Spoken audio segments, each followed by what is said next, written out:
welcome to the Whiskey Explorer. If this is your first time on the channel, thanks so much for joining us tonight. And if you haven't done so already, please hit the subscribe button and turn on the notification bell. That way you guys know when we'll be posting new content. Alright, and tonight I've got a full boat again. We've got the full motley crew at the Whiskey Explorer. We've got my buddy Ross, my buddy Brad, and my buddy Kyle. So we are going to review something extra special for you guys tonight. This is, I would consider to be, it's not really a unicorn, but it is a rare, hard to get bottle out here, especially. So in where we are here in Victoria, BC, you cannot get this bottle. So this has been muled back from the States for me. This is the Old Forester 1920 Prohibition style. And this is essentially barrel proof, so it's at 115 proof, which is 57.5% alcohol by volume, so a banger of a bourbon here. I've heard absolutely glowing reviews of this, so I'm really excited to try it. This is part of their what they call the Whiskey Row series. Essentially what these whiskeys are celebrating is that Old Forester, the brand, was one of the only distilleries during Prohibition that was allowed to remain open, and they were able to still distill their spirit, bourbon in this case, for medicinal purposes. So they actually had a medical license to produce whiskey during Prohibition, and that's how this one got its name. So what they're trying to do with this is super cool. That is very interesting. Yeah, wow. And so what they're trying to do with this one is mimic that Prohibition style of whiskey. Okay, so and it's 115 proof, and I read up on this. I was convinced that was barrel proof, so I wanted to do a bit of research. Apparently that's a couple of proof points off of barrel proof. And the reason is the master distiller at Old Forester wanted this to be as close to what they would have had back during that Prohibition era. So 115 proof was what the research showed, so that's, I guess, what they went with for this bourbon. Really, I really like the bottle. Really cool looking style. I like the blue, almost like a bonded bourbon strip on it there. Yeah, I like it. Really nice looking. It's really dark in the bottle. We'll have a closer look at the color when we actually pour it. But yeah, so it almost gives you the feel of the stuff they put on it, where it's like you're not supposed to drink it. Yeah, you know, like it's a collector's like, bottle. you know, like the stamp where it's like a Prohibition style, like oh well, don't drink this, you're not supposed to, kind of thing. So yeah, for more sure. For show than anything. This one would be retail for about $60 US, depending on where you can find it. So Jeff, did you say previously, like this bottle, like you're not finding this around here? No, you can't get this here. Absolutely not available here at all.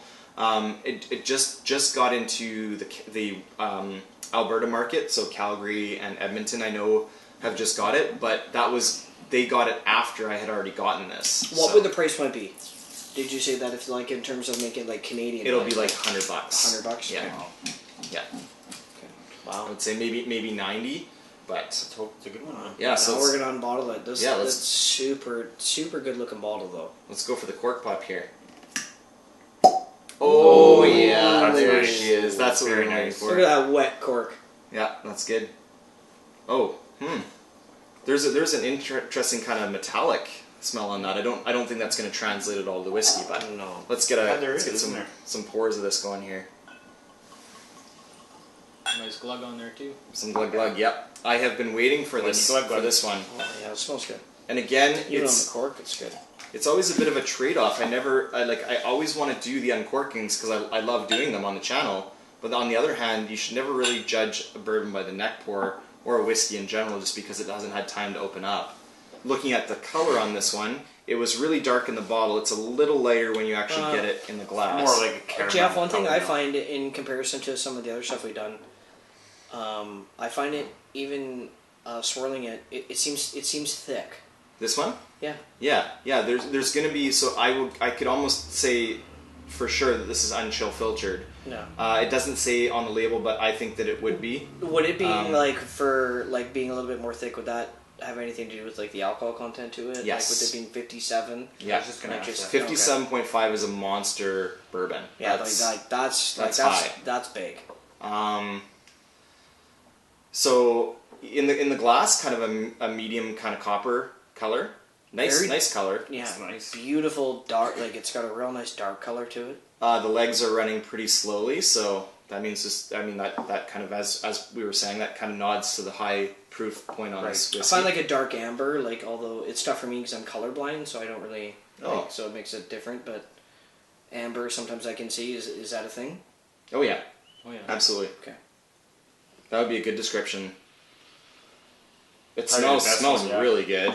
It smells really good. I get some vanilla and butterscotch on the nose. Oh wow. Definitely butterscotch. That's A little bit of that spice, jumps not right much. at you off the nose, eh? Yes, you do get a little bit of alcohol burn. It's to be expected at that It's like proof. a karate chop right in the nose. Yeah, Yeah. It smells awesome. it's a Doesn't it? little bit of bourbon karate Yeah. there. Bourbon karate. Oh wow. Got some vanillas now. Lots That's of vanilla. great in the nose hairs. That's It's a little singy, eh? it's singy, but I can't wait to taste it. Right. Oh wow! I Right. get so much vanilla now. It's turned into almost like a vanilla bomb on this now. Get a little hint of dark cherry in the background, but it's definitely in the background. That was Dark cherry. That was a good one. Yeah, dark cherry. There's Yeah. a little bit of oak on the back end. A little bit of peat, I find. So can we agree there's no grandma's baking spices, or I think there's grandma baking I spices. think there is Oh, okay, a little there bit. is. A Oh, yeah. little bit of grandma's Okay. baking. you have to watch our other The other videos. reviews Yeah. to get that. There's some definitely the cinnamon nutmeg notes there. Yeah. the sweeter Colin and stuff. Jeff love grandma's baking spices. Yep. Yeah. The brown sugar. You like the... You guys ready to get into this? yeah. The wild turkey. The wild turkey, yeah. That's a different one, but All right, This so is a good one. you guys want to try this one? Yeah, I can't wait. absolutely. Let's get into it. All right. So cheers, Oh, guys. Cheers. I'm ready for it. I've got black cherry. Is like that's perfect. Cheers. Cheers. I've almost got a little bit of licorice. Okay, I could see the licorice. Now I got the licorice. Yeah, not black licorice, but Oh. just regular like nibs. There it is. Like That's. does it punch you in the face? There goes my face again. Does it? Yeah. Whoa! Wow. That... Wow!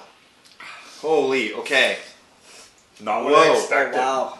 that's I a absolutely love it. that's a flavor roller coaster. This one throws you around around the room a little bit. It goes from like a... I don't know. Like a spice Oh Yeah. man. to like a sweet You're onto something. Keep going. and then vanilla. Yep. And it's all over the place. It is all over the place. It started for me. I don't know if it was because of the power of suggestion. I had the licorice in my head. It was like a sweet black licorice to start. Then like huge overwhelming spices from the rye. Yes. Lots of spices. So like think even like not quite cayenne, but in that family almost like a really spicy cinnamon. Like you have cinnamon powder and it's just the powder. And there's this like really hot spice Like it's the cinnamon cinnamon red candies. hots. Yes, the cinnamon the red hots cinnamon- or yeah. cinnamon hearts. I find it was the absolute perfect blend of it was sweet in the like in taking it, and then you get the afterbite, but it's like the afterbite is it's like, hey man, you're drinking whiskey, Yeah. but then You're pulling your pants up. Yeah, no, and then you that were was it pulling though. your No, pants. but like I didn't find it Absolutely. like it's time for you to be a big boy. We're drinking whiskey. Yes. But everything is. But then Yeah. it tapered off. Like it wasn't mellows. lasting in your chest. Yeah. Like mellows. Yeah. Good. Well, Like this sometimes one's you good. drink really tough whiskey and then it gets in your chest and it feels warm and. This one's good. I can tell already. I'm looking forward to the second sip here. They really this is awesome. This is good. They hit the nail on the head. Okay, so it has a signature here of Kyle made a face. Jeff was I did. impressed with the face. He was. I made kind a of face. I made a face. I was a little bit okay. Ross took it like a boss. So. Yeah. Well, what else is new? It's tasty. Yeah. Okay, let's. Tasty I'm gonna go whiskey. for a second sip here. Yeah, absolutely. This is See, now I get something else when I smell it. And that's I find that frequently too. I smell it more of a sweet. No, I get for me I get not sweet, but I get plum a little bit. Yeah. Yeah, I get plum. Oh man, that's good. I got the dark cherry, the black cherry there. A little bit, yeah. Okay, so I took a smaller sip this time. That took I took a bigger that one. was a little bit of a tougher bite for me. That sip. That's strange because I had the opposite experience because I took a smaller sip and I got all the beautiful sweet I flavors. could have taken a bigger sip on the second. And my first one I took a smaller one, and that one I took a bigger one, and I got different. Now, for It's me, lovely. so I described this so we did a previous review on the Oceans one. Jefferson's Ocean. Or yeah, That Jefferson's was so Oceans. good. really good. And one. the first sip was so good. The second sip was different. Yeah, Yes. yeah. Whereas that's this common. one is that the first sip is was unbelievable, and it's still tasty, but it's very different than the first set. And so what's happening there is that your palate is actually acclimating to the whiskey.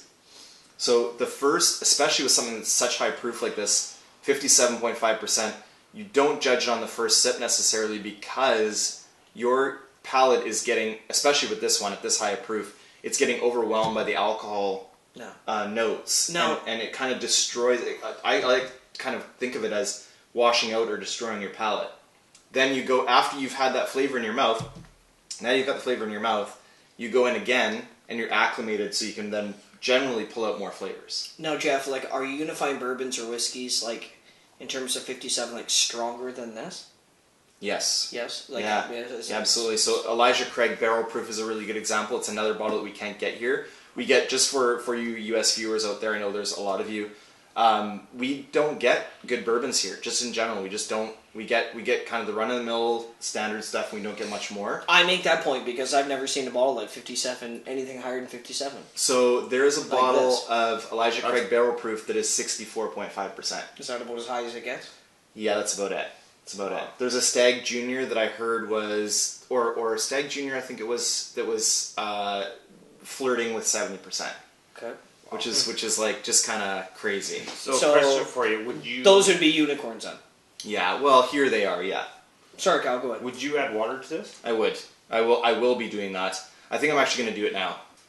So I was going to do another sip straight, but I'm going to do. Should we? Well, I'm gonna do three. let's all do it and see what it's like. Yeah. You're only going to get 2 because you already drank more. Oh. You're going to get 2 as well. And you too. All right. Would you And do then 3? and then again, when you do add water, you want to swirl around the glass there, give the water a chance to kind of break up the alcohol barrier there, and to release some of the oils from the whiskey is where you're going to get some of the more flavors, right? And as you know, you can always know that the Whiskey Explorer is ready to go with all different ways to drink his whiskey. Yeah. Okay. This one came to me courtesy of the Balvenie rep at the Victoria Whiskey Festival, so thank you for that, Balvenie.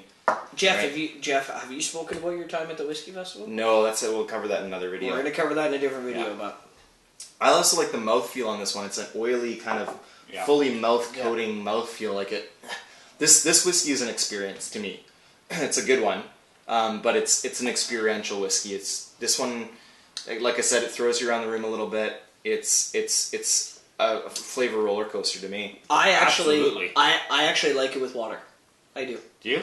Yeah, I think it gives, because I feel like as you get going, I think after the first sip, I think it's got that little bit of a bite, and if you kind of want to take that a little bit off, but you like the taste of like the good bourbon, I think.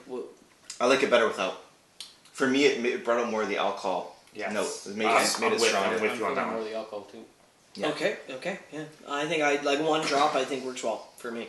Yeah, I think you might have literally only got 1 drop, so. Yeah, I liked a little bit more of the smooth taste or whatever like that. So Holy, is that ever good though? This is what people are really, and especially in the whiskey community, are really talking about Old Forester. They just released Old Forester, or not just released, about a little while back, Old Forester 100 proof rye. I've also heard really good things about the Bottled and Bond, or I don't know if it's Bottled and Bond, but it's 100 proof regular bourbon. They just seem to be doing everything right in terms of bourbon right now, and so I think they're one to watch. So that one's a home run for me. So can we say, Ross, would you put this on your shelf? Yep. Yeah, that's a buy. I would say that this is buy for me. Not all the time, but I think that if this was, This is a special occasion. this is definitely something where, I agree. on Sundays, I think it would be a good Yeah. buy. I'm kidding. This would be like No, a good I'm not- Sunday Jeff, football. you would buy? I would, and again, I would reserve this for special pours. Yeah, I think this would be a holiday whiskey, or this would be a big time whiskey, but And I would absolutely buy it. yeah. Well, I think we covered this one. I think so. All right, guys. So Old Forester 1920 Prohibition style. Go and get it. Absolutely awesome bourbon. Yeah. Till next time, may your sails be full and your drowns be fuller. Cheers. Cheers. Guys. Cheers.